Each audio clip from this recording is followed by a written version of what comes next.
ఆంధ్రప్రదేశ్కు ఘోరమైన అన్యాయం చేసిన ఏకైక వ్యక్తి చంద్రబాబే అంటూ విమర్శలు గుప్పించారు వైసీపీ ఎంపీలు.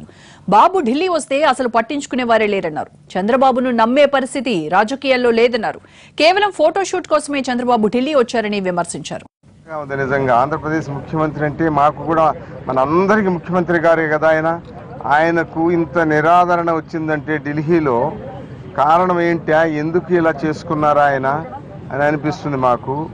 ఆయనలో ఎప్పుడైనా గౌరవింపబడాలంటే ఒక వ్యక్తిలో కానీ, ఒక సంస్థలో కానీ, ఒక ముఖ్యమంత్రిలో కానీ నీతి నిజాయితీలు ఉండాలి, ఒక ట్రస్ట్ వర్దినెస్ ఉండాలి, ఒక రిలయబిలిటీ ఉండాలి, ఒక డిపెండబిలిటీ ఉండాలి.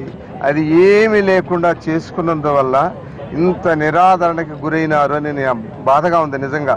కాకపోతే ఎవరో కనపడ్డోళ్ళు మాట్లాడచ్చు, కట్టిసీసేకు ఎవరైనా సాధారణంగా ఎవరైనా ఎదురుపడితే మనం ఎంత ఆయనకు మనసులో మనకు ఆయన మీద ఎంత ఏహ్యభావం ఉన్నా కూడా మనం పలకరిస్తాం అంత తప్ప. ఎందుకు అంటే కారణం ఇదే, ఇంతకుముందు నేను చెప్పిందే. చాలా అన్యాయం అయిపోయినారు. దీనికోసం వచ్చాడు, ఫోటోషూట్ కోసం వచ్చాడు. దీనికోసం అంటే 30వ తారీఖు ఢిల్లీ వచ్చింది రాష్ట్ర ముఖ్యమంత్రి. ఈయన రాష్ట్ర ప్రయోజనాలు కాపాడుతుంది చెప్పండి. తర్వాత ఆయన కలిసిన పార్టీ లీడర్లు ఎవరండి? నిన్న డ్రీమ్ గర్ల్ హేమాలిని గారు, బీజేపీ పార్లమెంటు సభ్యురాలు. ఇంకా ఎవరిని కలిశారండి? ఏఐడీఎంకే వాళ్ళు, బీజేపీ ఎన్డీఏ పార్ట్నర్ శివసేన వాళ్ళది ఉండాలి, శివసేన వాళ్ళని కూడా కలిశారు. సో ఈయన అవిశ్వాస తీర్మానానికి మొదటి కోడు కట్టడానికి వచ్చి ఎన్డీఏ పార్ట్నర్స్తో కలుస్తారండి. ఇక్కడే చెప్పండి దానికి సమాధానం.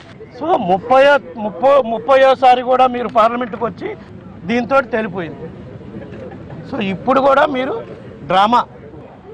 నిన్న వారిని సెంట్రల్ హాల్లో మేము చూస్తే మాలాంటి అనుభవం లేని ఎంపీలు ఎలా ఒకసారి అక్కడక్కడ కూర్చుంటామో, ఎవరన్నా వచ్చిపోతుంటే మేము నమస్కారాలు పెట్టుకుంటామో ఆ విధంగానే వారు